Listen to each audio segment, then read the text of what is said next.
Welcome to the A New Insight podcast, empowering and inspiring your journey to optimal health. Hosted by Dr. Supatra Tovar, clinical psychologist, registered dietitian, fitness expert, and author of Deprogram Diet Culture. Rethink your relationship with food, heal your mind, and live a diet-free life. I follow my guests' journey to optimal health, providing you with the keys to unlock your own wellness path. Tune in and evolve with us. Hello and welcome. I am very excited to have former 9-year Team USA bobsled athlete and CTE awareness advocate William Person with us today. William, welcome. Oh, appreciate it. Thank you for having me. I'm very thrilled to have you, and I have really wanted to have someone on who can talk about CTE and its effects and treatments for it, and you are the perfect person for this. So I'm going to read a... Go ahead. Oh, no, I was just going to make a dad joke. Well, that is my last name. I'm Person, so sorry about that. I love me a good dad joke, so don't get me started. I can actually pop one off right now. What's a sad cup of coffee? I don't know. Depresso. No. Good. Okay, I'm going to read a little bit about William, and then we're going to go right into our questions. William Person is a former 9-year Team USA bobsled athlete whose career exposed him to severe and repeated brain trauma. Over time, he developed debilitating symptoms he didn't yet recognize as CTE. Overwhelming confusion, crushing depression, vertigo that made it impossible to stand, and cognitive decline so profound he would get lost in his own neighborhood. As he watched former teammates and competitors deteriorate and lose their lives to suicide, he feared he might follow the same path. Everything changed when he tried hyperbaric oxygen therapy. His first session restored clarity to his mind, energy to his body, and even color to his vision. It gave him hope and a new mission. William is now dedicated to raising awareness about brain injuries in sports and the military, advocating for athletes and veterans who are suffering in silence, and raising funds to open a free CTE recovery center equipped with medical-grade hyperbaric oxygen chambers. His message is simple and urgent. Protect your brain, seek treatment early, and never ignore the symptoms that could cost you your life. William, welcome. Oh, thank you, man. You said that perfectly. Well, I'm very interested in oxygen therapy. Recently, I had someone who came in and talked about exercise with oxygen as a therapy, and I know that there is the hyperbaric option as well. So I'm really glad that I was able to connect with you so we could explore that option, because I know that there's a lot of really kind of profound and amazing results coming from these oxygen therapies. You're being a prime example of one. But go back in time and give me the journey that, you started with Team USA, and thank you so much for representing our country. And then went almost to the brink of suicide and then back to purpose. Just start by sharing what life looked like, at when you were doing the Olympics, but then afterwards, what started to show up in your life? Well, the truth is, when I made Team USA, it's just crazy to say this now. I didn't understand it back when I was doing it. When I was 28 years old, I wrote a program. It was an independent living transitional housing program for the state of Utah. And it was such a new concept that they opened me as a pilot program, and so I was always, mental health was my thing. And the crazy part about it is when I joined Team USA, I stayed open for 2 more years. And then I was just so busy with traveling, then I closed. But my background was actually mental health. Like I used to run a facility for Psychiatric Solutions, which is the largest mental health facility in the world, And so like mental health was my background. And the truth is, when my symptoms kicked in, I didn't recognize them. And even with my teammates taking their lives, I wasn't able to connect those dots. And I also want to give you one more thing. Like any question you give me today, if you give me more than one question, I'll probably answer half of one of it. I have some little glitches in my matrix, I call it. It's my last little glitch that gets me. Like I'll talk and I'll sometimes I'll just lose that train of thought. So No if that happens, problem. feel free to pull me back. I used to be embarrassed. I stopped doing interviews because of that years ago, but now I just want the world to see what this is for what it is. Yeah. No problem, and thank you for clarifying and putting that out there. I think that it's vulnerable, but it's real, and absolutely, you've had some significant effects. Tell me, for bobsledders, Mhm. what happens when they get into the sled that eventually goes into the realm of CTE? Well, there's actually a few things. If you ever go to a lake early in the morning, that water is like it's like a sheet of glass. It's smooth. The bobsled track has ripples in it, and so you take a 500-pound sled and you run it across those ripples with metal runners. It's equivalent to shaken baby syndrome. So it's like if I have my jaw relaxed, my teeth are gonna chatter, and so that's what it's doing to the brain. That's one thing. Also, they told us we were only pulling 4 to 5 G forces maximum. But an article came out by the New York Times called Sledhead, and they tested one of the tracks, which is one of the mildest tracks in the world, and the one in Calgary where they shot the movie Cool Runnings. They tested that track, and that track had spikes of 84.5 G forces.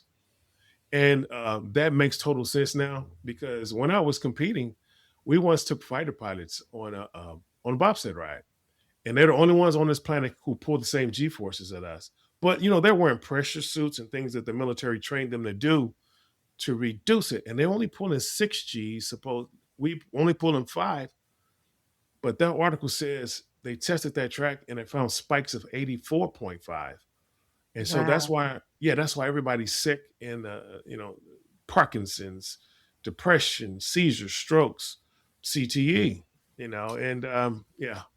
Give me a picture of exactly what CTE is for the people who don't know, and give us the full name and exactly what happens to cause those kinds of symptoms.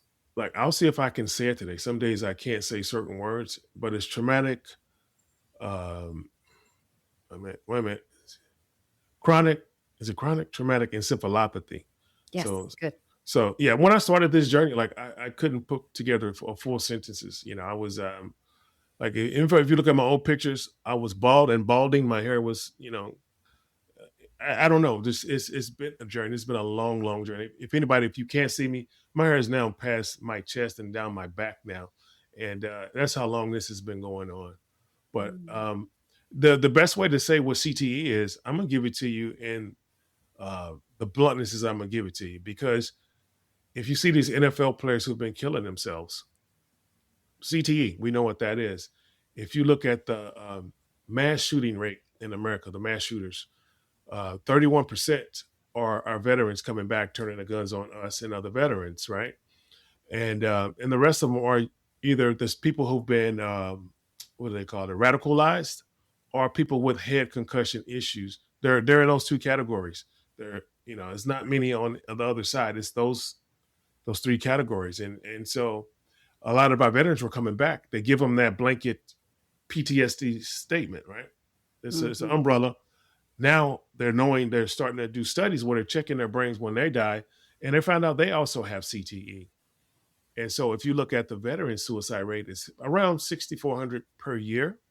However, there's another 5,000 that overdose every year. And even if they leave a suicide note, they do not count that as a suicide. But we're looking at 11 to 12,000 veterans every year are taking their life. And that's what CTE really is. And I can Yeah. give you all the legal stuff, but the truth is, look at it in our communities. That's what you're looking at. Right. And so for people who might be unfamiliar, they've heard about it like with the football players, and it's you usually get this Mhm. type of brain damage when you are constantly hitting your head, or your head is jostling around inside of your helmet, and that causes bruising, it causes damage to the brain, and we see that there's a variety of symptoms that arise from it. And I would Mhm. assume, and maybe you can tell me, does is that because of the different areas where you might be receiving that damage from the head shaking around? Well, I kind of missed your question. Can you give it to me one more time? The damage is, it varies from person to person. Yes. You see some, with the people who have depression, you see cognitive decline, Yes. um, violent behavior, but Yes. it doesn't necessarily present exactly the same person to Oh, person. yes. Is that Yeah. correct? Absolutely. Yeah. Absolutely. And I really think that is because, like, when I was going through it, I was in dementia. I didn't know I was in dementia. People asked me if I was depressed. I would say no, I wasn't depressed. But the truth was, I was praying for death every day. That was my routine. Uh, Wake up, trying to figure out what day it is, what month we're in, and ask God to come and pick me up because as a counselor, I didn't want to leave that trauma on my family. And you're right, it presents itself different. And I think the medical community might have it wrong because along my journey, I met people who had the same symptoms as me. Like I met the housewife who, and one time this lady, she was frustrated with her doctors because they couldn't figure out what was wrong with her. And she told me the symptoms. I was like, wow, did you sound like CTE or concussion stuff? I said, well, you're athlete? She's like, no. Now there's a whole nother population of women now. They're checking their brains when they're dying. These are women who had domestic violence done to them. And Yeah. so there's a whole nother population walking around with us. You see these housewives who had rough lives and now they're acting out of character. And that's what it is. They're finding in the housewife. And so I asked her, I said, well, was your ex-husband, was he a violent man? She's like, no, nothing like that. And we talked for about 30, 40 minutes. And at the last moment, she said she had an epiphany. She told me one time she was snowboarding with her son. And she said she fell backwards and her arms seized up and did this, like her arms out like a mummy. And I was like, aha, that's why the Mhm. doctors aren't finding your problem. First of all, you didn't tell them about that. And second of all, even if they look for the scans of the brain, they won't find anything with those low grade. If it's not a massive brain bleed, the imaging won't pick it up. And so people, Holy cow. That makes me there's scared because I felt so much as a skier growing up. So I really hope that I'm okay and I don't develop those kinds of symptoms. Give me a picture of when you started to notice the symptoms. How long after being a bobsledder, and what did you experience, in succession, if you can remember?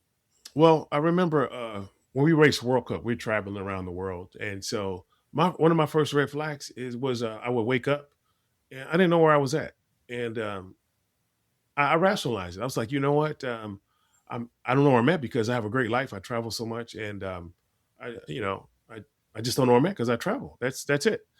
But one time I went back to Salt Lake to hang out with some buddies I hadn't seen in a while, and we went to shoot pool. And my buddy said, "Hey, there's your ex girlfriend coming in." And I looked at her and I said, "Hey, she's a pretty girl, but I don't know her." And she sprinted over to me and she jumped in my arms and I caught her. And I was thinking, like, wait a minute. But I rationalized again. I said, "Oh, I have so many pockets of friends." Or, I just rationalized it. I'm an athlete. I'm most athletes think we're arrogant. We think, oh, every lady in the world wants to say, far from the truth. But I rationalized it and it allowed that thing to, continue to fester in my brain. Like the issues were there. And eventually I got to the point where I started having these random cloudy days. And so it looked like diabetes. And so I'm seeing doctors. I'm thinking, can I get my insulin shot this year? 10 years I'm seeing doctors and they telling me you're not diabetic. And it didn't make sense to me. Like I always ate clean, so I didn't think I could have diabetes, but it looked like low blood sugar. And man, so those are the things that I was just kind of dealing with. But those slowly went from random cloudy days to next thing you know, it was random days of clarity. And it was too late. By the time it got me, I didn't see it coming. And once you're there, if somebody's not there to help you, you're not gonna figure this thing out on your own. And I definitely didn't. Even with my teammates committing suicide, I didn't. I couldn't connect those dots. I just, yeah. When did the dots connect for you? How bad did it get for you to connect those dots? Well, every day I woke up, I didn't know the day. I know, and the thing is, I got in trouble with it so much that I every day I woke up, I knew I didn't know the day, so I had a routine. So it's like treating your symptoms. So I put things in place to help me. So every night before I went to bed, I put a thermos of coffee or a Mountain Dew or Coca Cola, things I never drank before. I don't really like to taste, and I didn't even let my children drink soda. And so here I am living off of that stuff. So in the morning, I wake up. I had that on the nightstand, and I take a sip. Okay, now I'm awake, and then now I got to figure out what the real day is. So I had a little blue daily planner I looked at. Oh, okay, I'll look at it. Okay, it's Monday. Okay, great. Now, what month are we in? I was stuck in a loop where I always thought it was January or August. And so every morning that was my routine to figure that out. And then oh my God, it was just one of them things like I eventually I it got so bad where I took the mattress out of my bedroom off the bed and I put it in my living room and I began to live there. And what probably saved me is one of my teammates. He wanted to be a writer. And in my younger days, if you see it on the movie Jerry Maguire, I was a part of the people. I was a real fast guy, so they hired me. I played 5 different characters, and I'm running around just making it look like real athletes were on that football field. And and That so was when I you in left, a movie? yeah, I worked with Cuba and Tom Cruise, and he got an Oscar off of that. Like I was so happy. That was the nicest guy I've ever worked with in my life. You Wow. know, but yeah, so I'm doing that type of stuff. So when I left the sport, one of my teammates called me. He wanted to be a writer. He asked me if I would help him, and he gave me these concepts for movies that was I never seen before. They were so far out, and I was like, man, that'll be great. So I'm teaching him how to write it in linear screenplay format for Hollywood, right? And so we had these random phone calls. He called me. We go over some stuff. But the very last time he called me, he was speaking gibberish. And I know what I know now is that his mind has slipped already. And the truth is, like I told myself every day, I got to help this guy because he got so frustrated with me. He hung up the phone because I didn't understand him. And every day, it was on my heart. I had 2 things in my head: one, end your life; two, help Pavle. And of course, I didn't do either one of them. But it's a cycle. It's like a loop it just continually goes. And I believe that's why these soldiers and these athletes are killing themselves because it'll just badger you until you do it. And Wow. and so eventually, what happened is I bought a lake house in the Midwest because I knew I was in trouble, and I was just going back to get closer to my family. I can be safe. Like all I can do over there is cut the grass or fish. That's it. At least I won't get lost in my community anymore. And so I bought this thing, and so it was a young lady who I was seeing in California. So I would come back and see her sometime, and so I'm at the house during COVID. We're locked in, and she has a lovely family. So they're on the phone all the time. And the noise of them talking on the phone was driving me through the roof. And so I told her, I said, you know what, I think we have to break up. I'm going back to the lake house. I need some peace and quiet. And everything lined up while I was there. This article came out by the New York Times called Sledhead.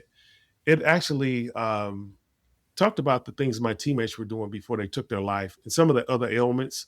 And I read this article and I thank God on my knees and I thank God all the symptoms missed me, right? I sent it to Mm. my girlfriend and she circled some stuff. And the first thing I saw was noise sensitivity. It was the very reason that I had was breaking up with her. And then I went over that list and I checked almost every box except Parkinson's. Wow. And yeah, but I got to one point where my hands started to do the shakes a little bit. And I don't know what that was, but it stopped once I started doing hyperbaric. It wasn't all the time, it was random. It wasn't very much. And then also, when I was at the lake house, Pavle's um, autopsy report showed up and found out he Oh, was in stage 4. And so what I realized is I could never have helped him. And but that guilt, like I felt so guilty and ashamed. And when that guilt hit me, I just started I started talking to other teammates and found out everybody was dealing with the same stuff. And now I'm the whistleblower. I'm talking to everybody, just trying to save lives at this point. I did like a non-suicide deal. Everybody, you call me, but the thing is, I never put myself to call anyone. I didn't have a person to call, and so my system was trying to save people, but I wasn't worried about myself. But the truth is, what I found out with Pavle is like, I thought that I was supposed to save his life, but I think he came in to save my life, and that's really what happened. And amazing. Now, I hear you had a mantra. I love mantras. I use them all the time with my clients. I use them on myself. I think they're so soothing and meditative. You had one that you used when things got really rough. What was it? You mean for suicide? Mhm. Well, I had a lot of clients over the years, and I always taught them one thing. I say, hey, I know you want to commit suicide, but what's the hurry? I say, give Mm. yourself another day. And so, if it's a good idea to kill yourself today, it'll be a good idea tomorrow. So it always bought me one more day. And I've never had a client that I shared that with and it didn't work. And so it was it was on loop in my ear, like, and so I was on cruise control. And without me doing this for years, and I owned a treatment facility for youth when I joined Team USA. The irony of it is I opened this place when I was 27, 28. I was less than 10 years older than these clients who lived in my inpatient program who called me dad. I was like their father. Now I'm older and I think back, I was doing what? I was a baby. How did I do that? And Wow. yeah, yeah, yeah. But it was all the right things lined up for me to save me. And Yes, and yeah. let's give people a taste for this. We're almost out of time for this half, and I want to give people a taste for what actually saved you and how you stumbled upon hyperbaric oxygen therapy. Well, most of the stuff with CTE, the symptoms look like a lot of things everybody in the world deals with. And so they're easy to help you minimize it. And for me, like I thought it was diabetes all these years. I'm bugging my doctors. Can I get my insulin? So they were telling me I was crazy. No, you don't have CTE. I mean, you don't have diabetes. And so once we figured out, probably was in stage 4 when he took his life. And I talked to everybody else. They're all sick with the same. Now we know what this is. My boogeyman now has a name. And so Wow. my algorithm changed on my phone. So Joe Namath shows up and he says he used it to reverse his symptoms. Well, he didn't leave the details. Like he didn't say like I had this going on or that. He just said it reversed. And so I just blindly went and tried it. And I was in that chamber for an hour and it took 10 years of cloudiness off me. Now I'm seeing the world like through, like I didn't need my glasses when I came out of that chamber. As a matter of fact, when I came out the chamber, my glasses are slightly tinted because I'm sensitive to lights. So I put these things on a couple of times and took them off. I kept doing that. And the salesman comes over. He says, "What's wrong?" I said, "I don't think I need my glasses." And he says, "Oh, you're one of those." And I was like, I think he's a salesman. He's going to try to sell me this $22,000 machine. That's what he's really up to. But he was right. Some people get immediate relief, and some people need 30 days of 2 treatments per day to get the same relief. And I happened to be the Mm. first. And I went home that night, and so, man, some bad things happened, but some great things happened. Yeah, like how much time you have before your break hits in? I don't want to Just get into keep all that. going. I'll So, tell you when. okay, I'm so okay, interested. so I get home that night. Like I said, everything is beautiful. Like all the colors are vivid, and I guess I don't know. I might not have been seeing colors for a while. I didn't know it though. So I get home. I'm watching TV. I fall asleep on the couch about 9 o'clock. Now I wake up with this migraine around midnight. It's radiating. I'm thinking, oh my god, I did damage. I haven't had a migraine in at least a month or two. Like migraines is part of what we deal with. Migraines are vertigo, and so. But the one thing about it is, I had an erection at the same time as this migraine, and I was like, wait a minute, them two don't go together. And Those I'm two do thinking, not go yeah, together. yeah. I'm like, something is I would hope happening, not. like here, yeah. And so I climbed into bed. It was at midnight, and I went back to bed. And it was the first I was on that sofa, so I went and got into bed, and I wake up in the morning about, I think it was about 8, 9 o'clock in the morning, and migraine is gone, but that erection is still there. And over the next few hours, that 10 years of cloudiness was gone. I had 6 days of no clouds. And I'm thinking, okay, was this a fluke? Is this in my mind? But after the 6 days, I got fuzzy again. So they let me come back again. And this time I had 9 days of relief. And man, my life has, now I'm like Paul Revere. I'm telling all the athletes around the world, hey, find this chamber. It's going to help you. It's Oh helping me. my This is, goodness. yeah, absolutely. Yeah. So inspiring. We are going to get into this a lot more into the next section. We are out of time for this half of the podcast.